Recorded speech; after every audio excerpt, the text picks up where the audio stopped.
السلام عليكم ورحمة الله وبركاته. الحمد لله. الحمد لله الذي نحمده ونستعينه ونستغفره ونؤمن به ونتوكل عليه أما بعد.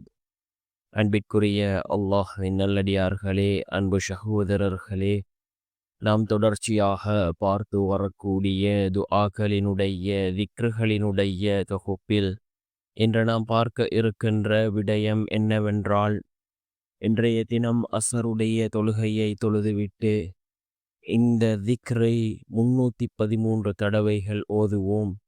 மிகவும் முக்கியமான ஒரு திக்ர். இந்த திக்ரை ஓதுவதன் மூலமாக அல்லாஹ் ஜல்ல சுபஹானஹு வ தஆலா நம்முடைய எல்லா காரியங்களையும் அல்லாஹ் சீராக்கி தருகின்றான். நாம் நினைத்த காரியங்களை அல்லாஹ் பூர்த்தி செய்து தருகின்றான். நம்முடைய தேவைகளை அல்லாஹ் பூர்த்தி செய்து தருகின்றான். அப்படிப்பட்ட மிகச்சிறந்த ஒரு திக்ரை தான் நாம் இன்றைய வீடியோவில் பார்க்க இருக்கின்றோம். அன்பார்ந்தவர்களே, அல்லாஹ்வின் நல்லடியார்களே, அதிகமானோர் நம்முடைய சேனலை சப்ஸ்கிரைப் செய்யாமல் பார்த்து கொண்டிருக்கின்றீர்கள்.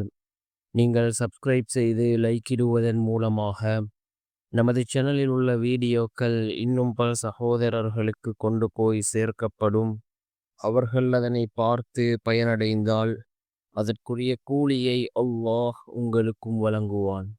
அன்பார்ந்தவர்களே, அல்லாஹ்வின் நல்லடியார்களே, இந்த திக்ர் மிகவும் சிறந்த ஒரு திக்ராக இருந்து கொண்டிருக்கின்றது.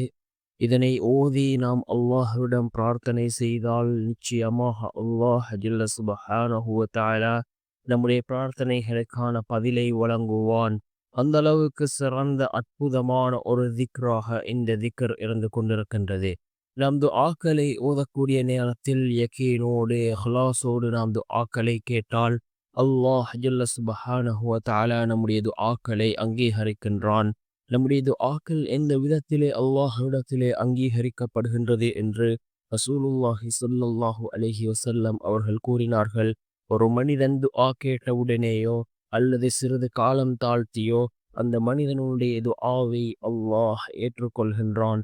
இன்னும் கூறினார்கள் ஸல்லல்லாஹு அலைஹி வஸல்லம் அவர்கள், அந்த துஆவின் மூலமாக அவருக்கு ஏற்படக்கூடிய ஆபத்துக்களில் இருந்து அல்லாஹ் அந்த மனிதனை காப்பாற்றுகின்றான். அதே போன்று கூறினார்கள் ஸல்லல்லாஹு அலைஹி வஸல்லம் அவர்கள், நாளை மறுமையுடைய நாளில் அந்த துஆவிற்கான பலனை அந்த மனிதர் அடைந்து கொள்வார் என்று கூறினார்கள் அல்லாஹ்வினுடைய தூதர் ஸல்லல்லாஹு அலைஹி வஸல்லம் அவர்கள். அன்பார்ந்தவர்களே, அல்லாஹ்வின் நல்லடியார்களே, நாம் கேட்கக்கூடிய துஆக்கள் ஒருபோதும் வீணாகுவதில்லை. நாம் துஆக்களை அதிகமாக கேட்போம். நிச்சயமாக அல்லாஹ் நம்முடைய துஆக்களுக்கான பதிலை வழங்குவான். இந்த துஆ மிக முக்கியமான ஒரு துஆவாக இருந்து கொண்டிருக்கின்றது.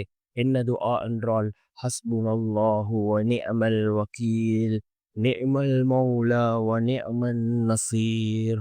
ஹஸ்புனல்லாஹு வ நிஅமல் வக்கீல், நிஅமல் மௌலா வ நிஅமன் நசீர். இந்த துஆவை 313 தடவைகள் ஓதி நாம் அல்லாஹ்விடம் பிரார்த்தனை செய்வோம். நிச்சயமாக அல்லாஹ் ஜல்ல சுப்ஹானஹு வ தஆலா நம்முடைய எல்லா காரியங்களையும் சீராக்கி தருவான்.